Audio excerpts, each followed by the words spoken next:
Virgin Most Powerful Radio, sharing the gospel with clarity and charity.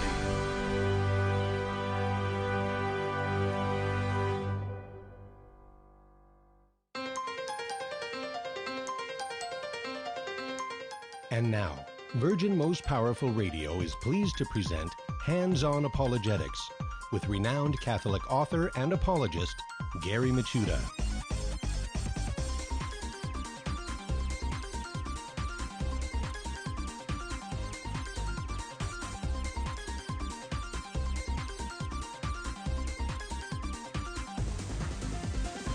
And welcome, everybody. Hands-On Apologetics. You have entered into Virgin Most Powerful's Apologetics Dojo. And I am your host, Gary Michuta, and your sensei and just all-around good friend. And we're diving into the world of defending, explaining the Catholic faith with clarity, charity, and confidence. And it's great to be with you today. Thank you for tuning in. We've got a great show in store for you. It's been a fun week. Lots of great guests, and the fun continues because today's guest is none other than, wait for it, Trent Horn from Catholic Answers. Trent's going to come on board. We're going to try something that we haven't done in the past, and that is Trent's going to download some great information on pro-life apologetics. And, today, more than ever, we need to be able to give good, clear, concise answers to objections, on the pro-life lines, and also be able to persuade people. And no one, I think, does it better than Trent Horn, who has been in the trenches, been on college campuses, been talking to people, and he's just a great apologist in his own right. And so that's what we're going to do. On the other side of the first break, Trent Horn's going to come on. We're going to talk about pro-life apologetics. And if you have any questions for Trent, please give us a call at 888-526-2151. That's 888-526-2151. Love to hear from you. And I also want to give a shout-out to those watching on social media, live stream on Facebook and YouTube. Hello, everybody.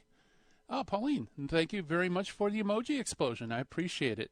And hello to everybody else out there, and to you, listening on radio, podcast, or, just surfing the web and coming across us. It's amazing how many people listen to the program, not only in the United States, but even outside the United States. So welcome all. And, I need to say this before we jump into our usual exercises for today. A while back, we had Arthur and Teresa Beam on the show. You might remember that they are former Seventh-day Adventists who converted to Catholicism. And we actually had a couple of shows on Seventh-day Adventism, trying to understand their worldview, how they view the Catholic Church, and how, Catholics can reach Seventh-day Adventists, to answer their objections, share the faith with them. And they are just a treasure trove of information. Well, anyway, I got an email from them. And on the show, they mentioned that they're developing a series of videos that Arthur and Teresa are going to put on YouTube that's really tailor-made for Seventh-day Adventism, to explain Catholicism to them. And like I said, they know both worlds so well, and they're so articulate. And they're just down-to-earth great people, so they're fun to listen to. It's not somebody that has a on-air persona. They're just them, and it's good stuff. Well, anyway, I want to tell you that their series is now available on YouTube. So if you go on YouTube and you search for Arthur and Teresa Beam, B-E-E-M. Wait, that's two E's, B-E-E-M. Just search for Arthur and Teresa Beam, and you can locate them. And I watched a few videos yesterday, and it's good stuff. Now, remember, it's geared towards Seventh-day Adventists, but, you can always make notes about how they use terminology, how they approach things, because they understand, the worldview of the Seventh-day Adventists. They understand the lingo. And so they're able to explain it in their own language, so to speak. So it's good stuff. And so, I'm going to have Arthur and Teresa back on the show because I find it very fascinating. Seventh-day Adventist, very interesting Protestant group indeed. And it's also very prevalent. So it's one that you will encounter, and you need to be able to give some good answers for the hope that's in you. So that's what we're all about, folks, here on Hands On Apologetics. So as always, we do our critical thinking skills, and we meet an early church father every episode. Today, defining the fallacy is called the quantitative fallacy. It's also known, by the way, as the McNamara fallacy, and it's named after Robert McNamara, the Secretary of Defense in the United States from 1961 to 1968. And basically, it involves making a decision based solely on quantitative, that's measurable, observations or metrics, and then ignoring everything else. And I know that was one of the main criticisms of McNamara's direction in the Vietnam War, was that he was focused almost exclusively on measurable quantitative metrics and trying to win the war by numbers while ignoring lots of other things that can't be quantified. Well, if you go to Wikipedia, which I don't recommend generally, but nevertheless they do have some good stuff that you can use. They have this great quote from, I hope I pronounced the name right, Daniel Lekovich, Corporate Priorities and Continuing Study on New Demands on Business. But he really gives a great explanation of how this fallacy works. Okay, so let me just read it to you. It says the first step is to measure whatever can easily be measured. And he says this is okay as far as it goes. The second step is to disregard that which is not easily measured or to give it an arbitrary quantitative value. And he says this is artificial and misleading. The third step is to presume that what can't be measured easily really isn't important. And he says this is blindness. The fourth step is to say that what can't be easily measured really doesn't exist. And he says this is suicide. So you can kind of see this is one of those fallacies, I think, that beats deep in the heart of this idea of scientism, that, unless it's proven by science, it's not good data. And even like it may not even exist. It's off the radar screen completely. So it's good to know this fallacy, and once again, defining the fallacy is the quantitative fallacy or the McNamara fallacy. All right, so why don't we jump to Meet the Early Church Father segment. Today's early church father is known as the Ambrosiaster, who was a person that flourished between AD 366 and 384.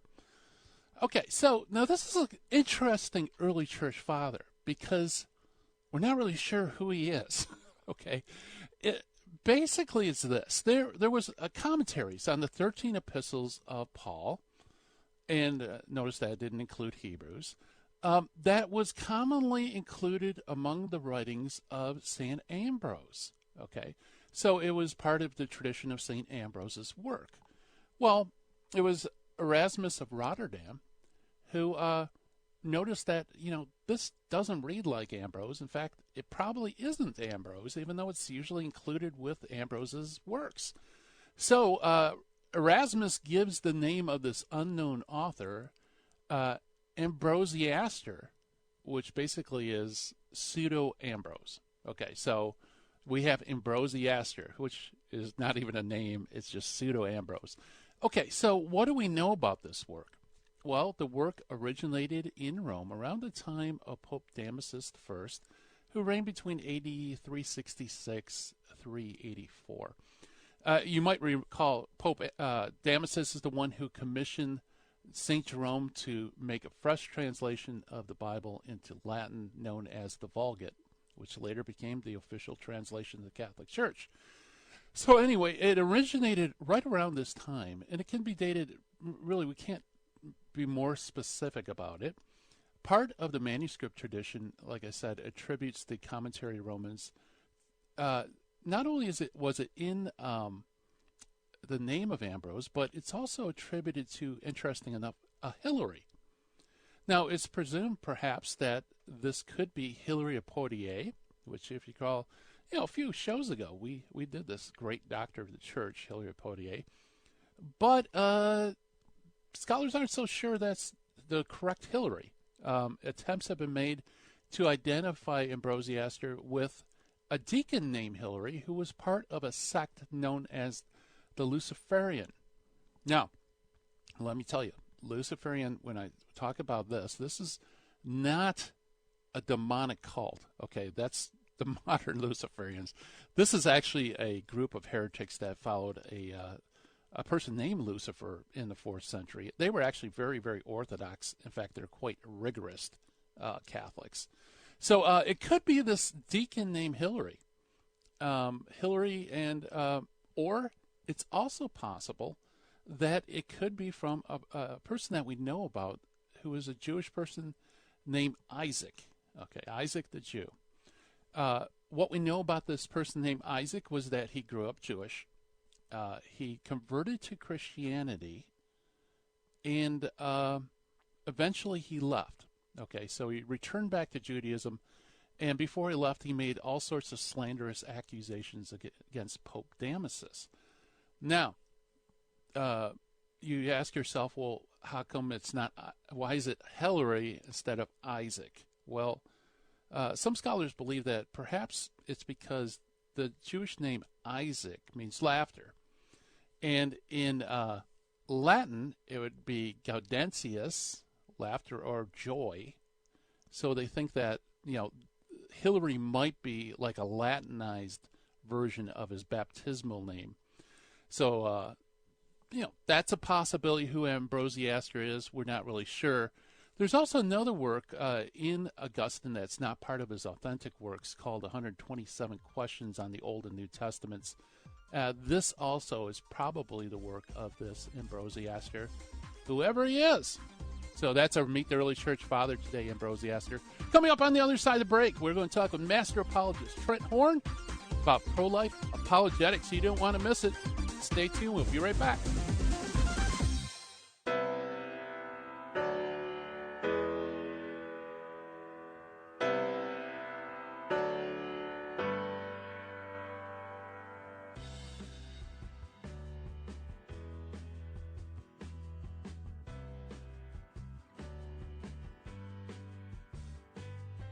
This is Terry Barber reminding you there's a women's conference coming up September 7th, 2019 at the Sacred Heart Chapel.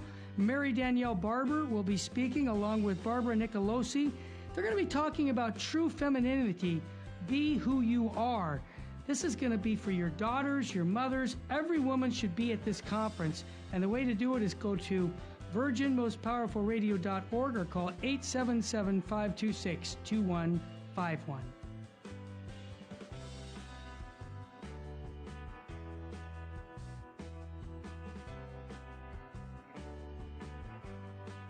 In Luke 7, Jesus said, I tell you, her many sins have been forgiven her, because she has been shown great love. According to St. John of the Cross, Christians should always remember that the value of their good works is not based on number and excellence. Their value is based on the love for God that prompts them to do the works. May we always be motivated by true love for God, and not worry so much about what we do, but why we do it.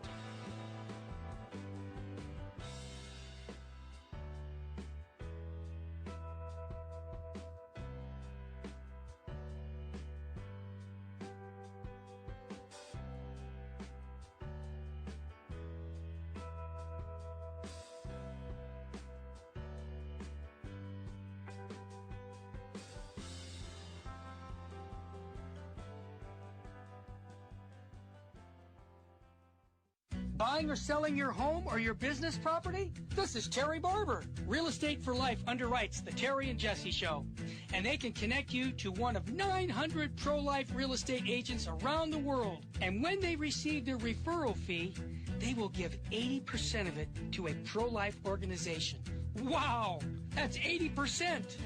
realestateforlife.org, 877-LIFE-US1. Now, back to Hands-on Apologetics with Gary Machuda. If you'd like to join the conversation, call 888-526-2151. Here's Gary. And welcome back, everybody. Hands on Apologetics. We are going to talk about pro-life issues, especially how to explain, defend the faith, how to persuade people about the pro-life message. And to help us do that, I can think of no better person than Master Apologist Trent Horn. Trent Horn is a convert to the Catholic faith. Trent earned a master's degree in theology from the Franciscan University of Steubenville and a master's degree in philosophy at Holy Apostles College, and he's pursuing a master's degree in bioethics at the University of Mary. He's a staff apologist at Catholic Answers. He's also an adjunct professor of apologetics at Holy Apostles College, and he also wrote several awesome books, such as Answering Atheism, The Case for Catholicism, Why We're Catholic, and his latest book is Counterfeit Christ, Finding the Real Jesus Among the Imposters. And Trent Horn, welcome to Hands on Apologetics. Thank you for having me, Gary. It's good to be here, and it's very appropriate to talk about pro-life because Todd, our editor, just dropped on my desk a Polish version of my book, Persuasive Pro-Life. So it's wonderful to see that here. A lot of my books have been translated overseas, and it's helpful for the places where abortion actually is illegal and people are trying to campaign to have it become legal. Yeah, absolutely. Well, that's fantastic. Congratulations. Talk about being influential beyond the borders. That's great. Yeah, I don't know how to pronounce it. It's Persuasive Pro-Life in English. It's, I'm going to butcher this, but Brezhkoniak Dojicka, Jacques Romashkwek o Aborshki. So I'm sure your Polish listeners can tell me what I butchered. But well, I'm part Polish, and yeah, it's tough. There's not very many vowels. There's not a lot of vowels, and I think everyone likes to throw the Z's, the Y's, and the K's in there a lot, pretty liberally. That's true. That's true. Those are the Scrabble board, but it's great. Awesome. Well, yeah.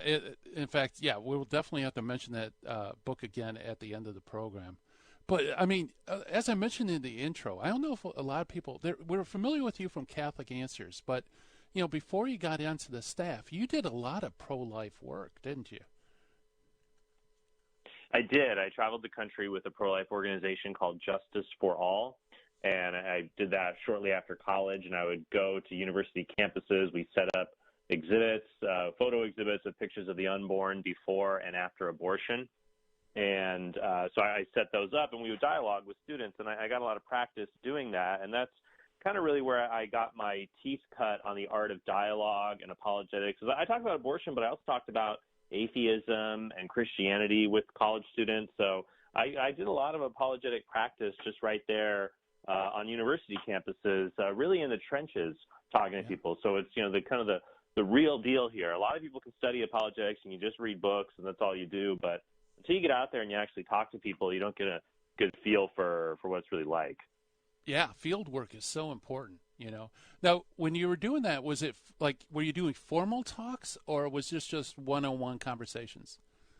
They were one-on-one conversations, so sometimes we would set up a microphone and, you know, we'd have a crowd of like 50, 100 people show up and some were protesting, and I would engage them with a microphone and kind of have dialogue with them back and forth. And I took that, what I learned from that experience, to Catholic Answers, doing our shows like Why Are You Pro-Choice, Why Are You an Atheist? When I do Why Are You Pro-Choice, the show on Catholic Answers Live, where people can call in if they're pro-choice and I talk with them, it's a real throwback to when I used to do those open microphone sessions on university campuses. It's almost the same thing. It's just less tense because there aren't a big crowd of people yelling at you. But a lot of the dynamics are still pretty similar. Yeah, so you were almost like the Frank Sheed of like modern pro-life movement. Yeah, it was similar. You go to Speaker's Corner in Hyde Park, and we'll go out, and people still do that actually in London and a few other cities. But yeah, just to go out and have kind of these open air debates with people. And so you learn the art of quickly and succinctly making your point and asking a question that quickly reveals the inanity of your opponent's position. Mm-hmm. Yeah, very good. Yeah, so I think the first thing I'd like to talk about is the initial fear. I think there's a fear of defending pro-life cause because basically of the hostile, throwback, like when you were doing your talks. How do you get over that fear? Well, you mean in fear of like addressing a hostile audience? Yeah, or even family or, Oh, friends. sure.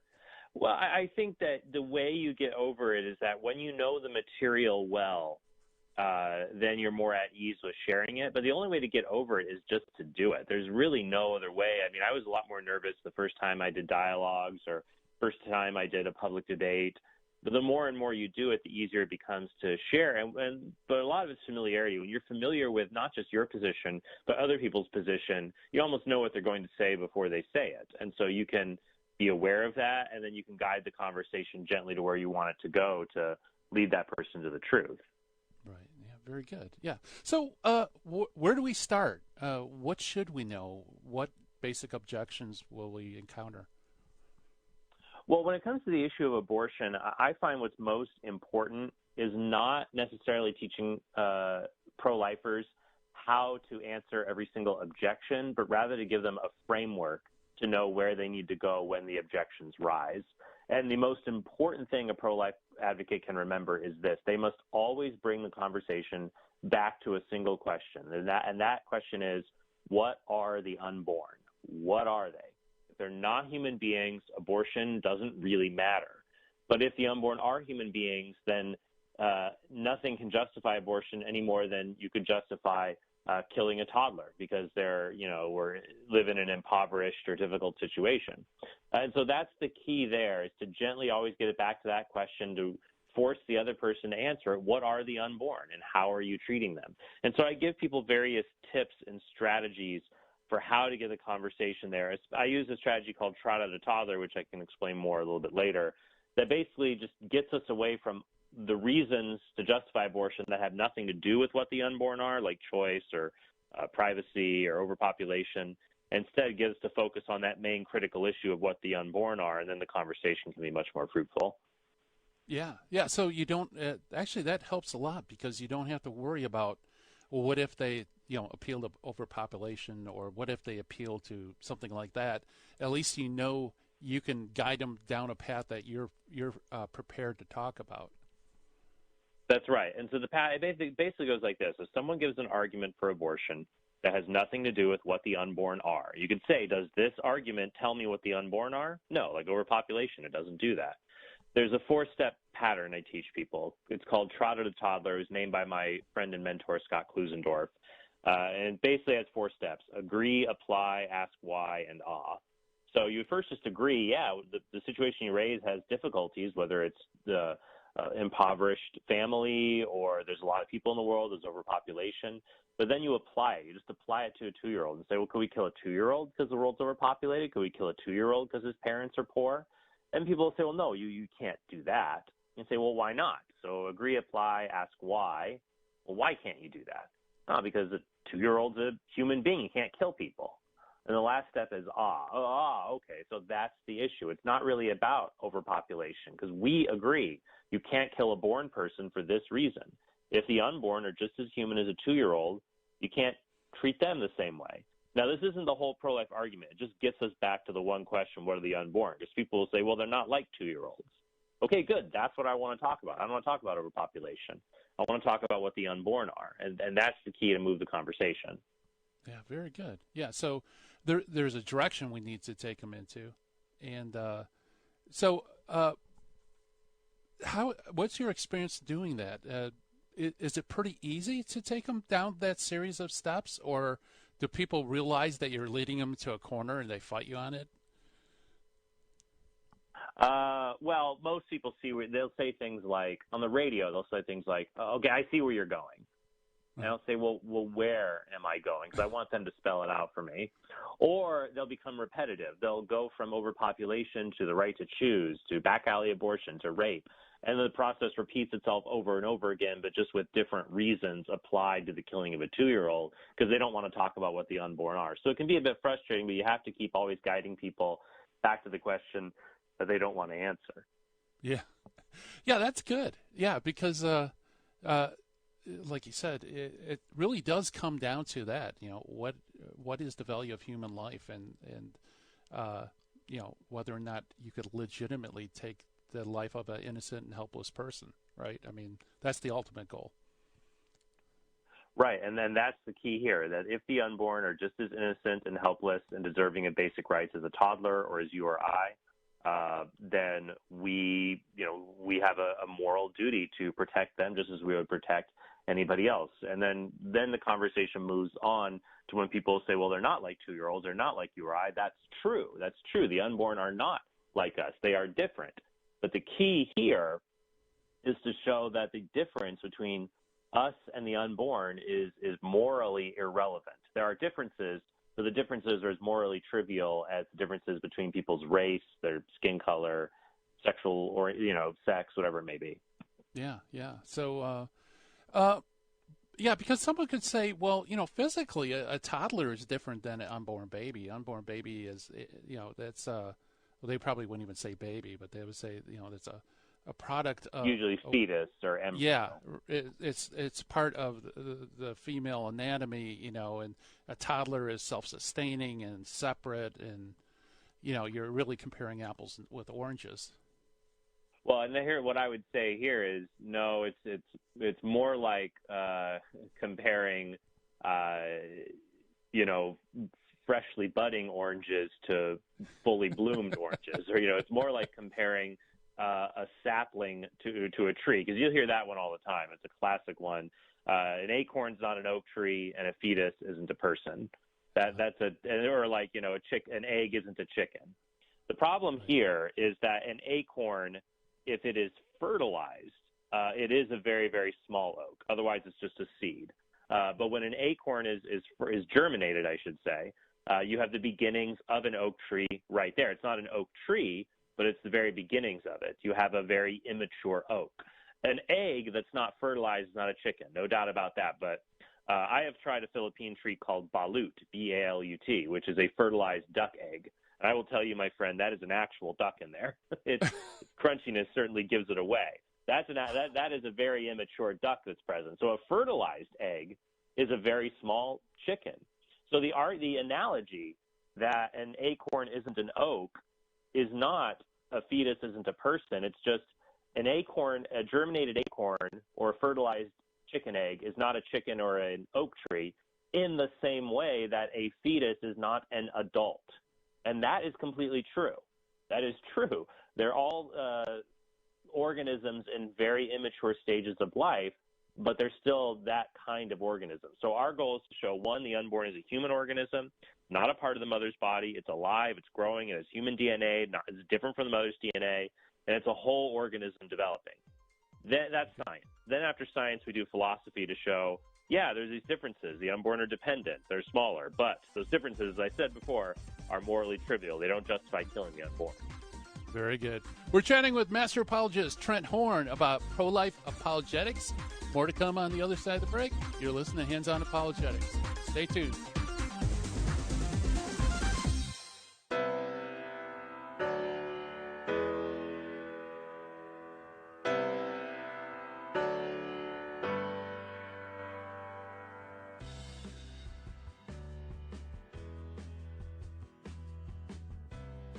Hi, this is Barbara Nicolosi, and we're having a women's conference here at the Sacred Heart Chapel in Covina on September 7th, 2019. This is going to be a great, great day for you to come and meet a bunch of new friends, wonderful Catholic women who want to deepen their Catholic faith and their understanding of themselves as women. You know, this era right now we're in, so much confusion. What is it to be a man? What is it to be a woman?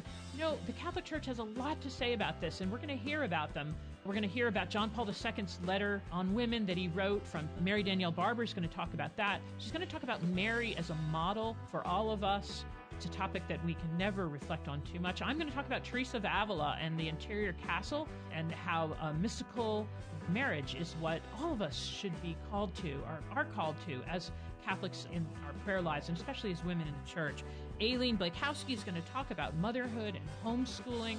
And then finally, we have Father Charles Murray. He's going to be the celebrant of the Eucharist. He's going to be here hearing confessions. It's going to be an amazing day. We're going to have an hour of adoration together, time to pray, time to laugh and eat, reflect, grow in our passion for our Catholic faith and our identity as Catholic women. You don't want to miss it. You want to come, you want to bring your friends, you want to bring your daughters, your nieces. That's really an affordable day. So go to virginmostpowerfulradio.org, and you can register for this conference or call 877-526-2151. The Women's Conference is going to be a great event for the Archdiocese of Los Angeles area, Southern California Catholics. You don't want to miss it.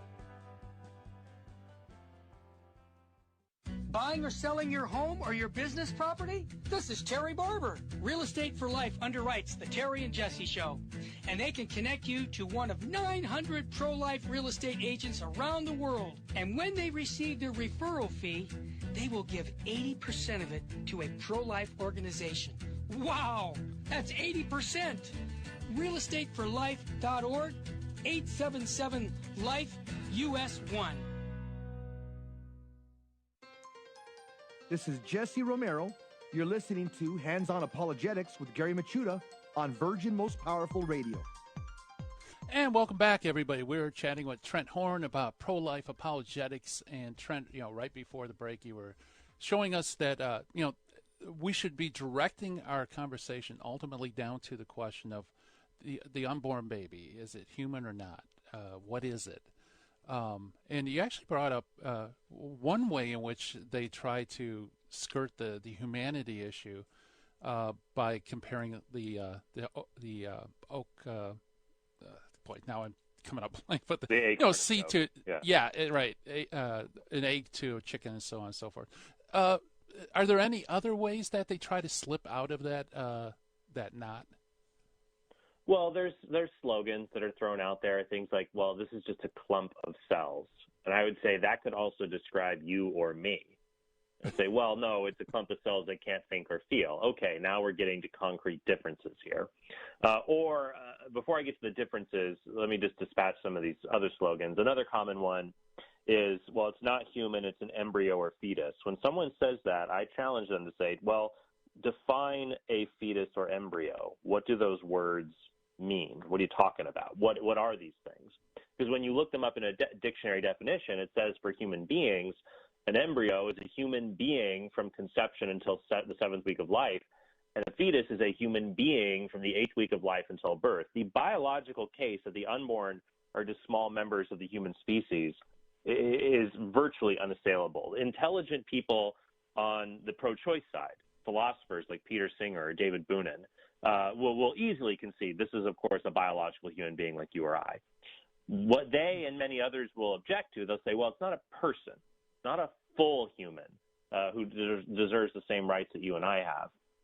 And here we should challenge again and say, first, what is a person? In order for you to say the unborn are not persons, you'd have to know what a person is first, much the same way I know my desk is not a circle because I know what a circle is. It has one side. My desk has 4 sides. So when they make the claim the unborn is not a person, they have to have a definition of what a person is. And we have to try to show that definition is ad hoc. It's been constructed to simply, it's arbitrary, constructed to disqualify the unborn. So challenge them with that first. And then what I do is I take people through an acronym that shows the differences between us and the unborn and why those differences aren't morally relevant.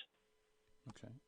Yeah, very good. So, so it comes down to, okay, fine. If you can have a human being who's not a person, then how do you define a person? And so they have to, how do you uncover that it's totally ad hoc? They'll come up, I'm sure they have lots of explanations about, a person has to be A, B, C, and D. Sure. Walk us through that. How would we address that? Well, you have to apply their definition of what a person is. You want to apply that and say, all right, does it either include non-persons or does it exclude persons? Or is it just arbitrary? Is it something that has just been crafted simply to get rid of the unborn without any reason behind it? So Stephen Schwartz is a philosopher, and he has shown there are 4 differences between us and the unborn. And he summarizes it with the acronym SLED, S-L-E-D, SLED. Okay. So size, the unborn are smaller than we are. But, so what? I mean, and a good way to compare this is with a newborn infant. Newborns and preemies are very small. Doesn't mean they're not persons. How big do you have to be a person? L stands for level of development. The unborn can't think or feel like us. So what? There are born people that can't think or feel like us, people in comas. And I would say reversible comas, because you don't want to pick an example that's controversial, like an irreversible coma. But a reversible coma or a deep sleep or a disabled person. A newborn baby can't think like a rational adult. It can't even think at a higher level than a dog or a pig, but they're still persons. So size, level of development is L. E stands for environment. So the unborn are in a mother's body. They haven't been born yet. Well, so what? Me moving 8 inches across my office doesn't make me a non-person. The baby traveling 8 inches to the birth canal doesn't make them a person. So environment's irrelevant. Now, what they'll say is, well, it's not environment. It's degree of dependency. It's the idea that, well, the fetus is totally dependent on the mother's body, so it's not a person. And here we have to ask, why does that matter? Why does that matter? So what? We're all dependent in one way, shape, or form. A newborn baby left on a hospital table will die in a few hours if no one tends to him. My friend David Lee gives this great analogy. Imagine you have a 2-year-old falls in a swimming pool. You're the only one around who can save him. He's totally dependent on you. Does he stop being a person?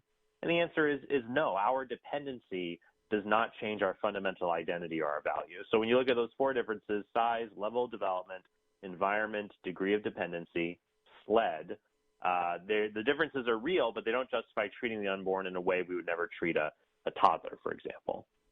Yeah. With the S for size, I mean, for me, well, you met me, Trent. Pretty much everybody is smaller than me, so it'd be wrong for me to say you're not human. You do tower above us, indeed, Mr. Machuda. Yeah, of the 4, I think. Well, what do you think? Most people would think would be the most persuasive of SLED. That the most tricky, or the one that they would say, well, yeah, that's obviously the crux of the issue.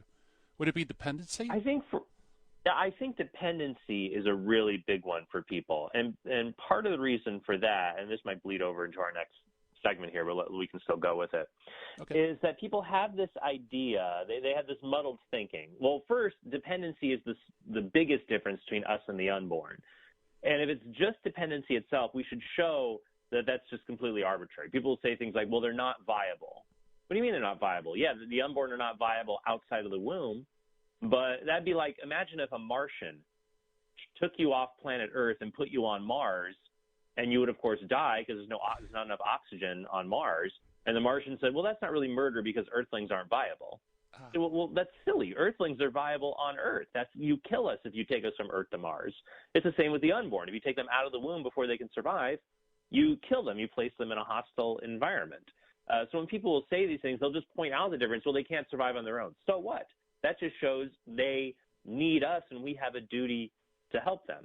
Where it bleeds over is when people say, well, even if it is a person, because it's totally dependent, that baby does not have a right to use his mother's body, which gets into things that are called bodily rights arguments, which are kind of the new frontier people are relying on because it's just patently obvious that the unborn are human beings and that they are persons. And so we'll try to say even if they are persons, they don't have the same rights that you and I have. Yeah, right. Yeah, so that's kind of like the next step, that now that the older arguments have become kind of archaic and no longer serviceable, now it's in terms of rights and that they don't have the right to access their mother's body, that type of thing. Right. That they'll say, well, just as a woman can do, there's 2 variants of this argument that a woman can do, or a person, I should say, because of all the transgender nonsense. I actually don't hear women a lot. A lot of people have not gotten mad at me about being a man, actually. They don't say, well, you're a man, you have no opinion about this, because now men can get pregnant, apparently. So ironically, I haven't heard that objection a lot in recent years. But what they'll say is that a person can do whatever he or she wants with their body. Usually they say women, though. I mean, women should be able to do whatever they want with their bodies. Therefore, they should be able to have abortion. So that's a very controversial claim.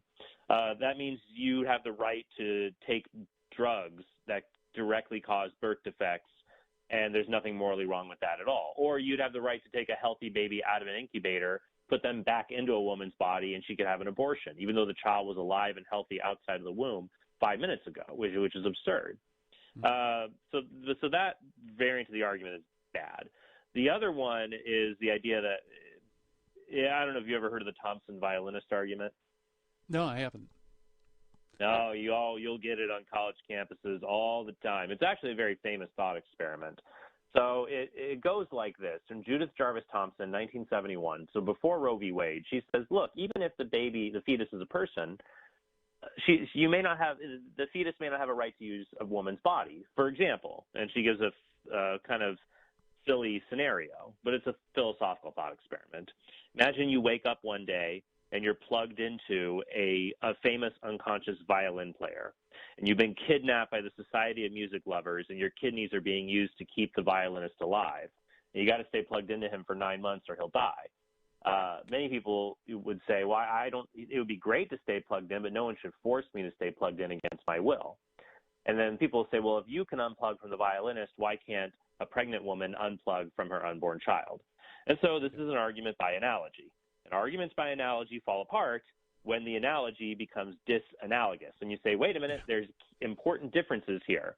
And that's our goal in refuting this argument, is to show, wait a minute, there's a big difference between being kidnapped by the Society of Music Lovers and plugged into an unconscious violinist's kidneys and a pregnant mother. The differences are insurmountable, and so the argument doesn't work. And so I'm sure you can take a guess at some of those differences. Oh, yeah, sure. Yeah, absolutely. Well, I got a couple of minutes. Why don't we just pull that apart before the break? Let's do that then. So the differences include, one, the primary one is responsibility. I'm not responsible for the violinist needing my body, but in 99% of cases, a man and woman did something they knew would bring a child into existence. So they owe that child compensation and care. That's why, for example, if we have the moral intuition that men owe child support even if they don't want to be parents anymore, then mothers owe support in the form of their body to provide for this child. And that covers, 99% of cases. And many college students will agree with me, if you do that, you're responsible for the child. I get that. But some people will say, but what about in the case of rape, for example? It's not the same. I'll say, well, there's still other key differences. The other two key differences are these. In the violinist example, when I unplug from the violinist, I'm not killing the violinist. I'm refusing to save his life. He was already dying from kidney failure.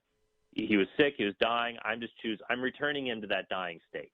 If you unplug from the fetus, abortion is a euphemism to say unplug, you don't return the fetus to a dying state. You take a healthy child and kill him or her by ripping them out from their mother's womb. So it's not the same thing at all. You are killing versus letting someone die or refusing to save them. And finally, my kidneys are made from my body. They're not made for anyone else. It would be extraordinary for me to be forced to use my kidneys to keep someone else alive. But the uterus is a natural organ for the child. It has a right to it, much the same way that a newborn has a right to his mother's breast if the alternative is starvation. Very good. Awesome. We're talking with Trent Horn, Pro-Life Apologetics. More to come on the other side of the break. Stay tuned, folks.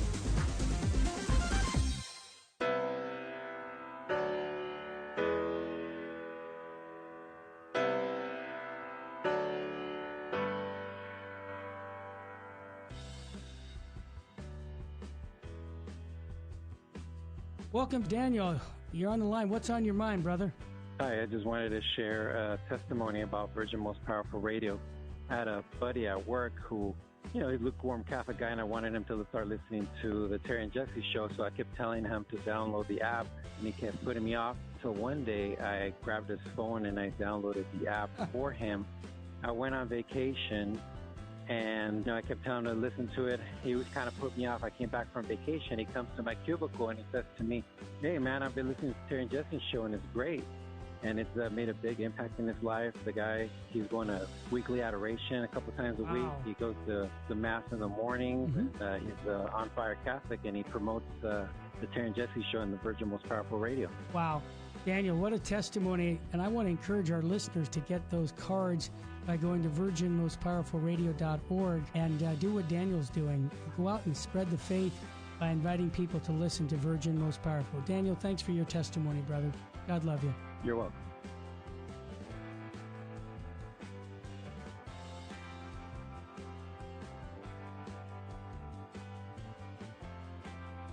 This This is Terry Barber reminding you there's a women's conference coming up September 7th, 2019 at the Sacred Heart Chapel. Mary Danielle Barber will be speaking along with Barbara Nicolosi. They're going to be talking about true femininity. Be who you are.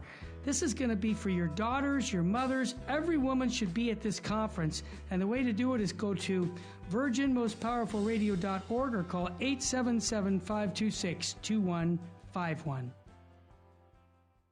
Buying or selling your home or your business property? This is Terry Barber. Real Estate for Life underwrites the Terry and Jesse Show, and they can connect you to one of 900 pro-life real estate agents around the world. And when they receive their referral fee, they will give 80% of it to a pro-life organization.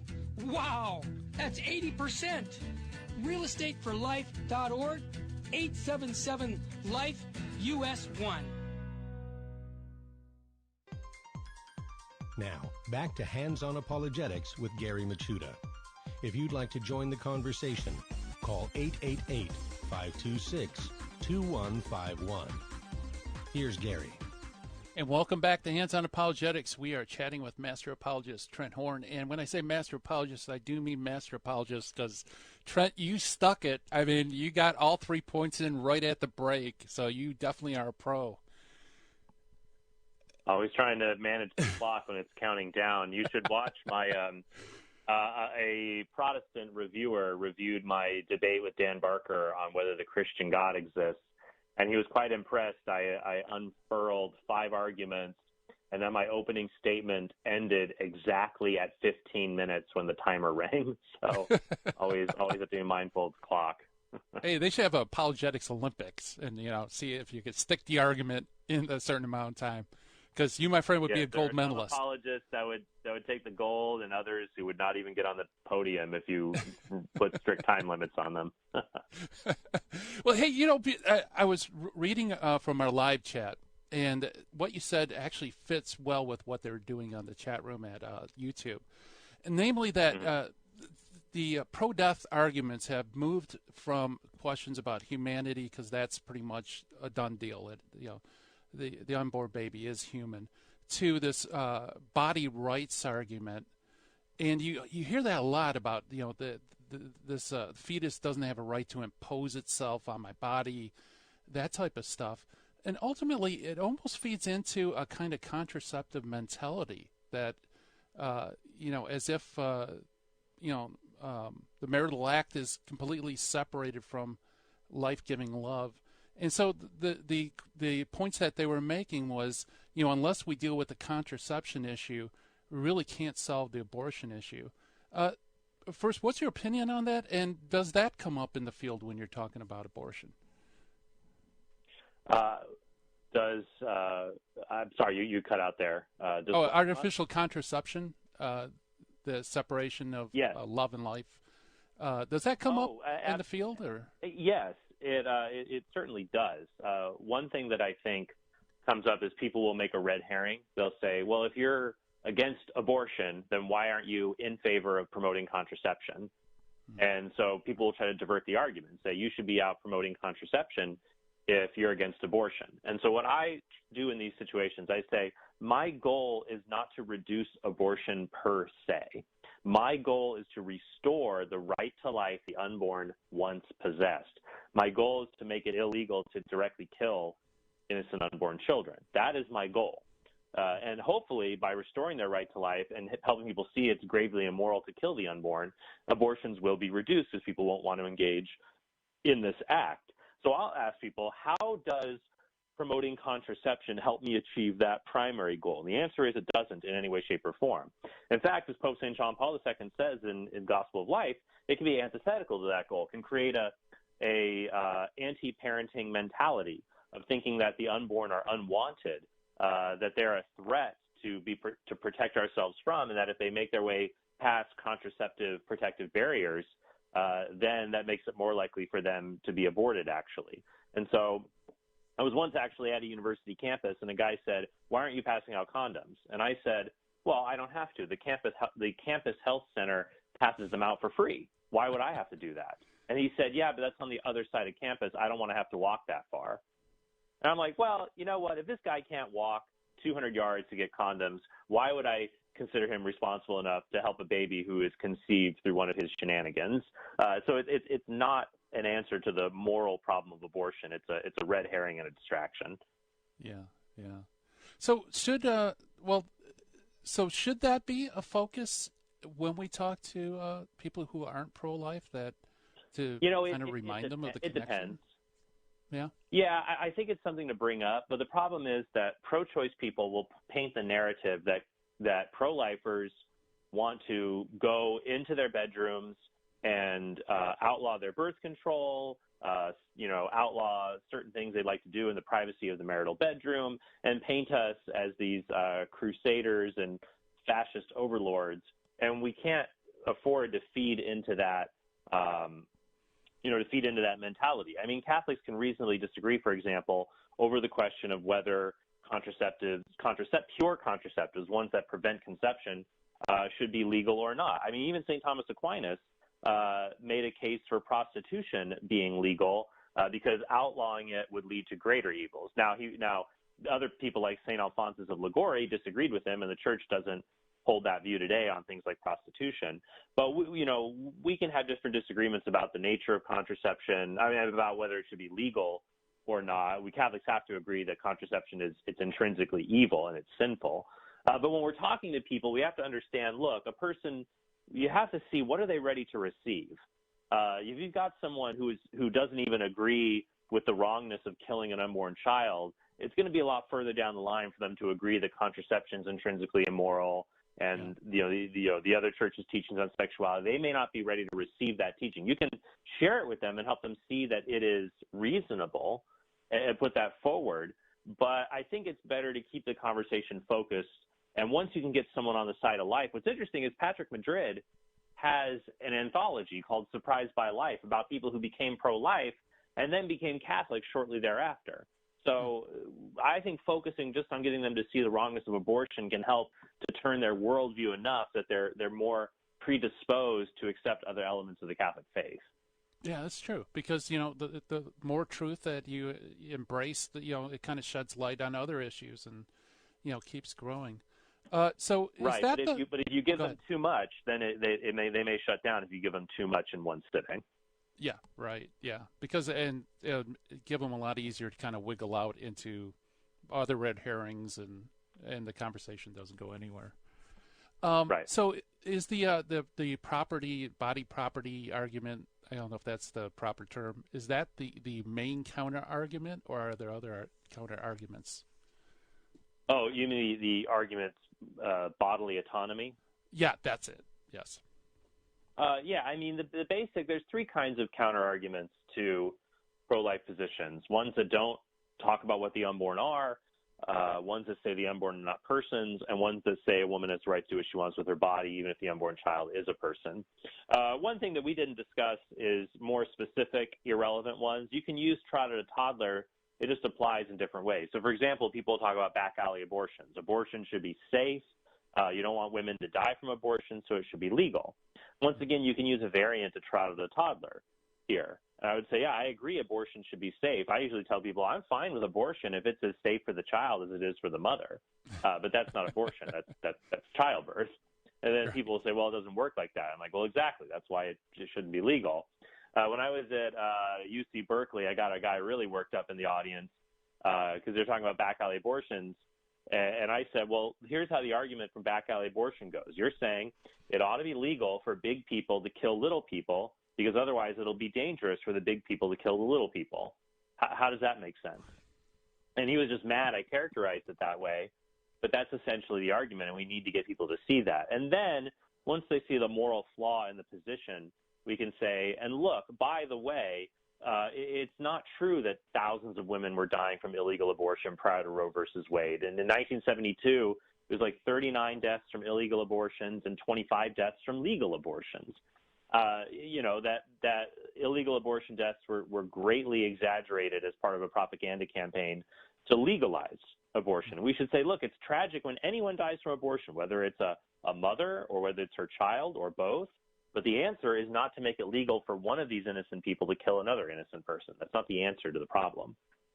Yeah, very good. Yeah, that's Yeah, even if you account for the fact that they're probably underreported because the shame factor, it's still nothing compared to the what's in the popular mind of tens of thousands or hundreds of thousands of women dying in back alley abortions.